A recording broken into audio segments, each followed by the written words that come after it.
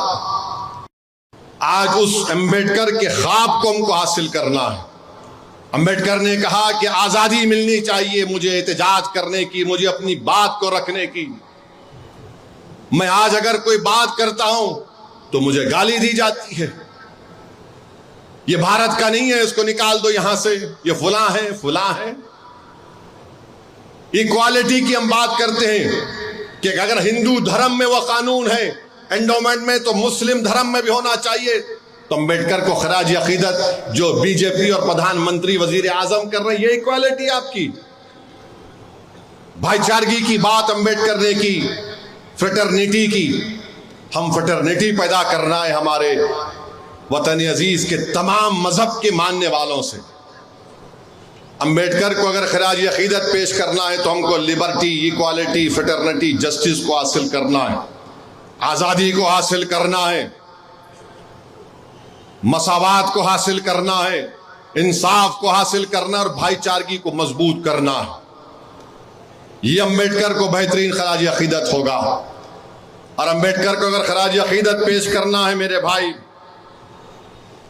تو آپ کو جان کر تکلیف ہوگی کہ 33% بھارت کے شہری نہ ان کے پاس نوکری ہے نہ وہ پڑھے لکھے ہیں. 133 کروڑ کی عوام میں 33% لوگ نہ نوکری ہے نہ پڑھے لکھے ہیں. تو نریندر مودی نے کیا کیا, ان کے پیچھے پڑ جاؤ, یہ مغل ہیں فلاں ہیں, وقف کا قانون بنا دو. امبیڈکر نے بات کی آئین, ہمارا آئین بات کرتا ہے ایکوالٹی کی. آج اس وطن عزیز میں 22% اپر کاسٹ لوگوں کے پاس 22% اپر کاسٹ لوگوں کے پاس 44% اس دیش کی دولت ہے اور 14% مسلمان. نہ سماجی انصاف ہوا, نہ اقتصادی انصاف ہوا, نہ سیاسی انصاف ان سے ہوا. تو میرے عزیز دوستوں اور بزرگوں, مجلس یہی تو بات کہتی آ رہی تھی, یہی جدوجہد ہماری ہے, یہی ہماری لڑائی ہے. بابا صاحب امبیڈکر نے جب اپنا مذہب چھوڑ دیا اور بودھ مذہب کو اختیار کیا بابا صاحب نے, اگر آج بابا صاحب ہوتے تو یہ سنگھ پریوار کے لوگ بولتے پرمیشن لے کر تم مذہب تبدیل کرو. مگر امبیڈکر نے اپنے مذہب دوسرے مذہب کو چھوڑ کر بودھ مذہب کو اختیار کیا. میرے عزیز دوستوں اور بزرگوں, بہت سی باتیں یہ سنگھ پریوار کے لوگ بابا صاحب امبیڈکر کے بارے میں بولتے ہیں. میں اکثر سنتے رہتا ہوں ان پاگلوں کی گفتگو کو. عموماً ہم پاگلوں کے بات پر تبصرہ نہیں کرنا چاہتے, مگر ایک بات آپ کو بتاؤں گا. یہ سنگھ پریوار کے لوگ بولتے امبیڈکر مسلمانوں کے حق میں نہیں تھے, پاگل ہیں, جھوٹے ہیں. بابا صاحب امبیڈکر ایک اخبار نکالتے تھے, اس کا نام بہشکرت بھارت تھا. اس اخبار میں کئی اسلام کے اوپر آرٹیکل چھپے. یہ بی جے پی کے لوگ بولتے بابا صاحب امبیڈکر مسلمانوں کو پسند نہیں کرتے تھے. بابا صاحب امبیڈکر اس وقت کے مسلم قائدین سے اختلاف کرتے تھے, مسلمانوں سے نہیں. اور اس وقت کے جو مسلم قائدین تھے کون تھے؟ یہ بار بار دیکھو, مجلس کا جلسہ ہے, آپ کو تیار ذہن میں رکھنا ہے. یہ بار بار بی جے پی ہوتے مسلمانوں کو پاکستان مل گیا. ارے پاگل احمق, اس وقت کتنے مسلمانوں کو ووٹ ڈالنے کا اختیار تھا؟ 10 یا 11% خالی. 12%, 88% مسلمان ووٹ ہی نہیں ڈال سکتے تھے. کون ووٹ ڈال سکتا تھا؟ جو جاگیردار تھا, جس کے پاس فلاں ڈگری تھی یا اتنا انکم. مسلمان تو حصہ ہی نہیں لیے. اور بابا صاحب امبیڈکر کے بارے میں یہ جھوٹ پھیلاتے ہیں, کیونکہ ان کو بڑی تکلیف ہوئی تھی امبیڈکر کو کہ راؤنڈ ٹیبل کانفرنس میں اس وقت کے مسلم لیڈر جو مسلمانوں کے لیڈر نہیں تھے، وہ ایک چند جاگیرداروں کے، دولت مندوں کے، جن کے پاس زمینی تھی، ان کے لیڈر تھے۔ وہاں مسلمان کے کہاں تھے؟ کیونکہ ووٹ ڈالنے کا اختیار ہی نہیں تھا۔ اور پھر یہ جو لوگ بار بار یہ بولتے، پارلیمنٹ میں کوئی بولے محمد غزنی کا ذکر کیے۔ محمد غزنی جو ہے وہ مسلمانوں کا نمائندہ نہیں، وہ بادشاہ تھا۔ مسلمانوں کی نسبت، مسلمانوں کا آقا وہ محمد صلی اللہ علیہ وسلم ہے۔ وہاں سے آیا وفد، غزنی لے کے نہیں آیا۔ امبیڈکر کیا بولے؟ Ghazni cannot represent the Muslim community، یہ بابا صاحب امبیڈکر نے کہا۔ پھر آپ آ جائیے، آج کل پردھان منتری زیادہ آج کل ساورکر بہت بولتے، تو امبیڈکر نے کیا کہا تھا؟ میں انگریزی میں پڑھ کے سناتا ہوں آپ کو، کیونکہ یہ ہمارے بی جے پی کے لوگ بولتے شیروانی ٹوپی داڑھی رہی تو انہیں مدرسہ چھاپ بولتے۔ سنو، اب تمہارے دل پہ چھاپ پڑنے والی ہے۔ امبیڈکر نے کہا تھا suffice to say that the scheme of Swaraj formulated by Mr. Savarkar will give the Hindus an empire over the Muslims and thereby satisfy their vanity and their pride in being an imperial race.